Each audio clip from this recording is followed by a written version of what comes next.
This morning, let's begin here. We have this brand new video of a really alarming encounter down at the southern border. This New York Post front page calling it an onslaught. And when you see the video that the Post shared with us, you'll get it.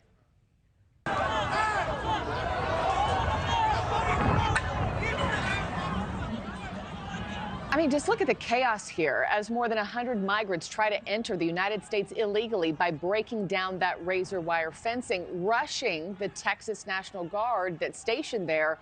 A source telling the New York Post some of the group that was mostly made up of men were pushed back into Mexico. Others were reportedly brought into the U.S. for processing. For more on this video, let's bring in National Border Patrol Council President Brandon Judd and also Terrell County, Texas Sheriff Thaddeus Cleveland, a 26-year veteran of the Border Patrol.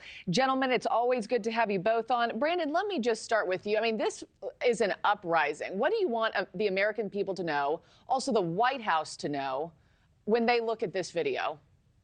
Markie, this shouldn't surprise anybody. We have taught them through actions that our laws mean nothing. There's not going to be a consequence to the violation of our immigration laws, and they understand that and they know that. I have taken multiple people into custody, and during the interview process, they have flat out told me that they do not fear our laws. We can talk to any Border Patrol agent across the nation, and they will tell you the exact same thing, that these individuals do not fear our laws. They know that there's not going to be a consequence. And so when you see something like this, it shouldn't surprise anybody. They have been taught that this is okay.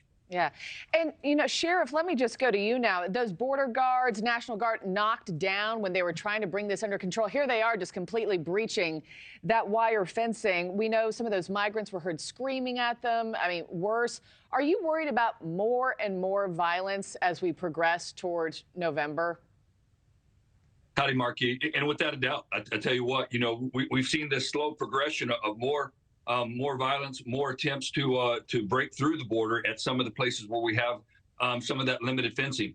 But I'll tell you what, I have full faith in Governor Abbott. He will, after this last act, I guarantee he'll be stepping up Texas's actions. And, you know, until we put someone else in the White House, we're going to continue to have this sort of chaos along our border. And Sheriff, just a quick follow-up for you.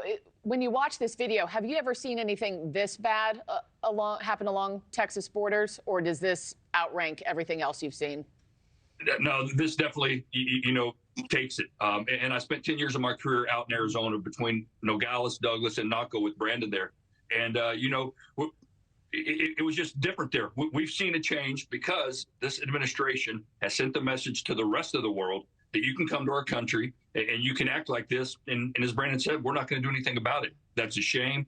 And it should be an embarrassment to this administration. Brandon, how much is the uncertainty surrounding SB 4, which briefly went into effect this week before being put on hold by a federal appeals court, a huge back and forth there? How much of that is impacting our ability to maintain order along the border?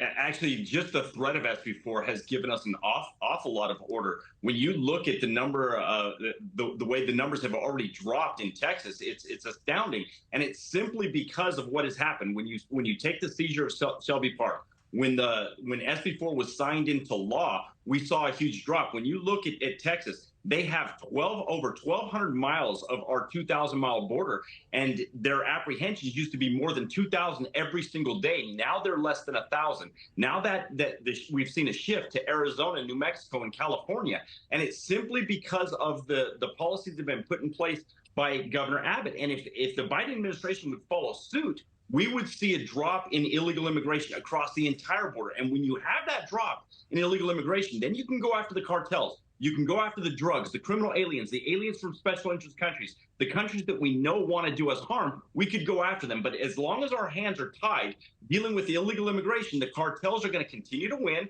The cartels are going to continue to control portions of our border, and they're going to continue to generate billions of dollars in profit. Yeah, it's just scary to watch. I've spent a lot of time at the border. These migrants have told me, our other border correspondents, that they've chosen this time to come because they think they're getting a warmer welcome under this administration. So I know you're at your wits' end. Thank you so much for hopping on last minute with us to talk about this video. Brandon Judd, Sheriff Thad Cleveland, wishing you safety and a good weekend ahead. Thanks.